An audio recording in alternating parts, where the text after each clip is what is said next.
असलामुअलैकुम दोस्तों, तुसी देख रहे हो देश पंजाब टीवी ते मैं थोड़ा मेज़बान मोहम्मद अफजल।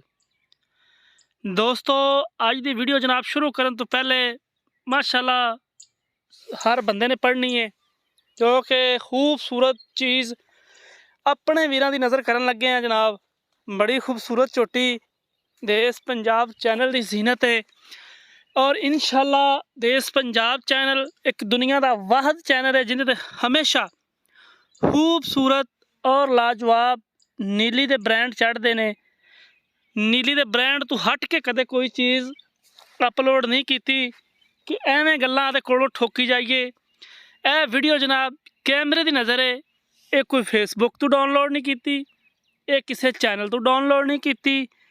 ये जनाब वीडियो तीसरा सुआ ये चोटी सुई है, पिछे कट्टी है 20 लीटर दुध की मुकम्मल तौर पर देश पंजाब चैनल की गारंटी।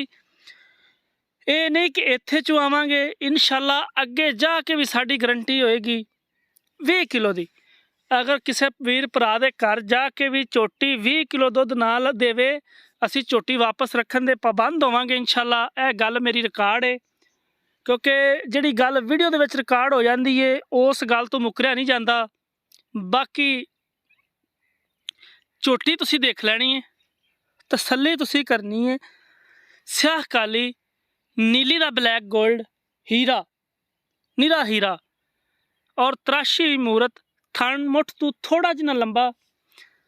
बाकी मुकम्मल गारंटियां देश पंजाब चैनल दियां और इंशाल्लाह जेडे वीर भरा डेली की निस्बत वीडियो तकते रहते हैं वेखते रहते हैं, इंशाल्लाह फैसला उन्होंने वीरां ते। सूह का डोडा चोटी ने चुक्या 4,15,000 रुपया इस चोटी की डिमांड है। इन 19 तो 20 का मुहब्बत प्यार इंशाल्लाह करवावांगे। फिल वक्त 4,15,000 फाइनल है। किस भरा ने यह चोटी खरीदनी है राबता कर सकता है 0307 351 8578। ये जनाब साढ़े WhatsApp का नंबर होंगे और इंशाल्लाह असी अपने वीरां नूं खूबसूरत चीज़ां दिखाते रवांगे और दिखाई दियां भी ने। और मुकम्मल वीडियो मेरे वीरां ने एंड तक वेखनी है, पूरा व्यू देना है वीडियो नूं। और लाइक करो ना करो शेयर लाजमी करनी अपने वीरां दे अगे WhatsApp ते ग्रुपां च अपना सेंड लाजमी करनी है क्योंकि लाइक तो शेयर नाल एक मुहब्बत प्यार का इजहार होंदा है। बाकी लेने देने नसीब ने।